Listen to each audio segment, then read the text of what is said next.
Bonjour à tous, aujourd'hui, un s'attaque à un exercice plutôt de physique, avec une première partie sur de l'oxydoréduction assez simple et une deuxième partie sur du calcul de pH. On est chez un maraîcher qui a un potager de 600 mètres carrés avec une terre argileuse de pH égal à 6,1. Cette terre est trop acide, on doit donc remonter ce pH. C'est l'objectif de la première partie. Et en deuxième partie, il va essayer d'arroser avec une piscine et il abaissera le pH de cette piscine, ou il remontera par le pH de cette piscine. Il faudra qu'à la fin, les deux pH soient à 6,6. Donc, dans la première partie, on doit passer d'un pH de 6,1 à un pH de 6,6 en rajoutant des sacs d'amendements calcaires qui sont ici du carbonate de calcium CaCO3. Voilà. Première question, combien est-ce qu'on doit en mettre? Alors, vous avez un tableau très simple. On doit avoir ici une terre argileuse. Donc, vous regardez quelle est la colonne. C'est donc celle-ci. On veut monter le pH de 6,1 à 6,6. Donc, il me faut de 0,5 unités. C'est donc ceci. C'est donc 450 grammes par mètre carré qu'il me faut mettre. On a 600 mètres carrés x 0,45. Ça fait 270 kg. Très rapide. Ensuite, petite question de cours. Définir une espèce acide. Donc, ça... Une espèce acide, c'est une espèce capable de libérer des protons H+. Comme on est dans l'eau ici, ça sera des ions oxonium, c'est-à-dire les ions H3 ou plus. Voilà, donc ensuite, au pH, la transformation donc, du carbonate de calcium peut être modélisée par cette réaction. Donc ici, CaCO3 solide plus H3O plus aqueux donne du Ca2 plus aqueux plus HCO3 moins aqueux plus H2L liquide. Identifier un couple acide-base mis en jeu dans cette réaction entre le carbonate de calcium et les ions oxonium. Voilà, quelle espèce acide du couple. Alors rapidement, parce que là c'est pas forcément ma grande spécialité, mais on voit qu'on a du H3O+, d'accord, qui va se transformer donc en H2O plus H+, celui qui libère donc du H+, ici, ce qu'on appelle un acide, eh bien c'est le H3O+, et on a ici du C, alors ici, à droite, on a CaCO3. Ça donne ici du Ca2+, et des HCO3. Donc, ici, c'est le HCO3- qui m'intéresse. D'accord? Qu'est-ce qu'il fait, lui? Eh bien, il provient donc d'un CO3-2+, qui se met avec un H+, pour donner du HCO3-. Et ce H+, il va venir justement de l'ion oxonium, qui est juste au-dessus. Donc, dans le couple, ici, HCO3-, CO3-2+, eh bien, celui qui libère H+, c'est le HCO3-, donc c'est lui l'acide. Donc l'acide, c'est le HCO3-. Explique à partir de l'équation de réaction pourquoi la méthode permet d'augmenter le pH. Eh bien, regardez, à gauche, on a des H3+, qui sont consommés. Donc, mais on a tout simplement diminution de la concentration, donc entre crochets des H3O+. Donc, quand on diminue la concentration de H3+, eh bien, le pH augmente. Puisque le pH, c'est moins log de H3+, donc si H3+, diminue, moins log de H3+, augmente. Voilà. On attaque à présent la deuxième partie, traitement de l'eau. Ici, le maraîcher donc souhaite arroser avec sa piscine. Et sa piscine, on nous indiquera plus tard qu'elle est un pH à 5,6. On va faire remonter ce pH à 6,6, comme on a fait avec le terrain. D'accord? Donc on nous donne la surface de la piscine, sa profondeur moyenne, donc le volume, ça c'est donné. Vous avez les masses molaires du carbone, de l'oxygène, du calcium, et on rappelle la formule N égale, donc nombre de moles égale masse divisée par la masse molaire. Voilà, on est parti dans cette deuxième partie sur le pH. Première méthode du papier pH, donc du papier, vous mettez dans l'eau, et en fonction de la couleur, comme ça vous aurez le pH. Je vous ai mis une photo ici, un exemple. Deuxième chose, pH mètre, vous trempez, et directement s'affiche le pH sur l'objet.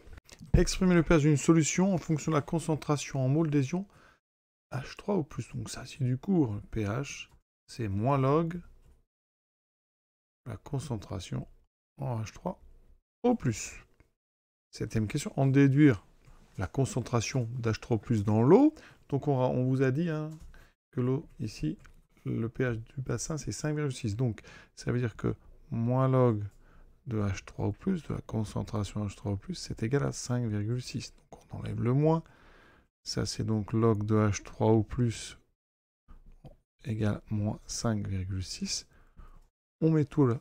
Donc, on utilise puissance 10. Donc, 10 puissance log de H3 au plus est donc égal à 10 puissance moins 5,6. Donc, la concentration H3 au plus, la puissance 10 fait disparaître le log, les effets s'annulent, il me reste 10 puissance moins 5,6. On va mettre l'unité. Donc, c'est donc des moles par litre. Alors, on prend une calculatrice. 10 puissance moins 5,6. J'ai obtenu ceci. Donc, la concentration H++ est à peu près 2,5 fois 10 puissance moins 6 mol par litre. Détermine la quantité d'ion H3+ présente dans le bassin. Donc, le volume, c'est 60 mètres cubes. Or, 1 mètre cube, je vous rappelle, c'est un cube de 1 mètre par 1 mètre par 1 mètre. Donc, comme il y a 100 ici, 100 cm ici. Donc, en centimètres cubes, on a donc 1 million. D'accord? Et je rappelle que 1 litre, c'est 10 cm par 10 cm par 10 cm. C'est donc 1000 cm3. Donc, 1 mètre cube, vous le saviez tous, mais c'est 1000 litres. D'accord? Ça fait des rappels. Donc, volume égale 60 000 litres. Donc, la quantité d'ion, donc N de H3 au plus, c'est donc 60 000 fois la concentration. Alors, ici, on va regarder le résultat qu'on nous a donné précédemment. Voilà, et on multiplie par 60 000. Donc, 60 fois 10 puissance 3. Ici, ça sera donc des moles. Alors, on va... Les puissances de 3, 10 moins 6, 10 moins 3.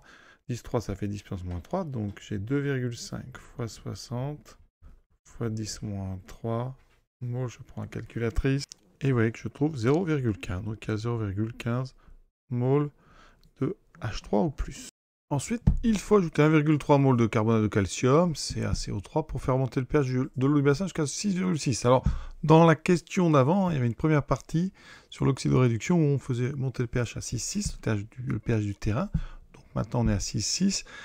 Calculer la masse à ajouter à l'eau de bassin, la masse de carbonate de calcium. Donc, on vous dit qu'on rajoute 1,3 mol de carbonate de calcium. Donc, vous avez la formule.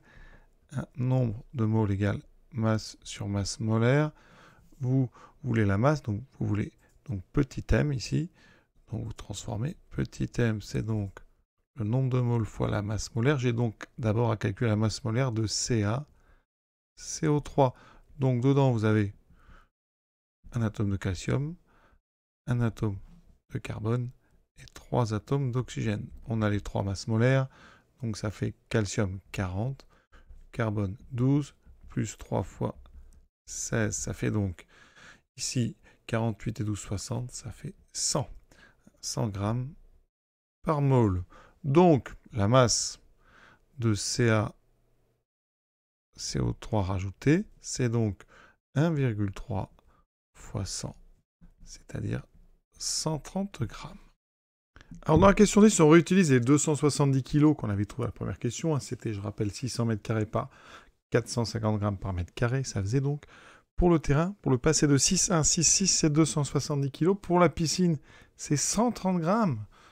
Pour passer de 5,6 à 6,6. Alors est-ce qu'il est pertinent de modifier le pH de l'eau avant la roche? Ben oui, parce que par rapport à la quantité dont on dispose, 130 grammes, c'est absolument rien. Donc il vaut mieux, je pense, rajouter. Donc c'est pertinent. Car donc 130 grammes, c'est très faible au rapport par rapport à 270 kg. Ça représente quasiment rien, donc autant ne pas s'en dispenser. Voilà, je vous souhaite de bonnes fins de révision et à très bientôt.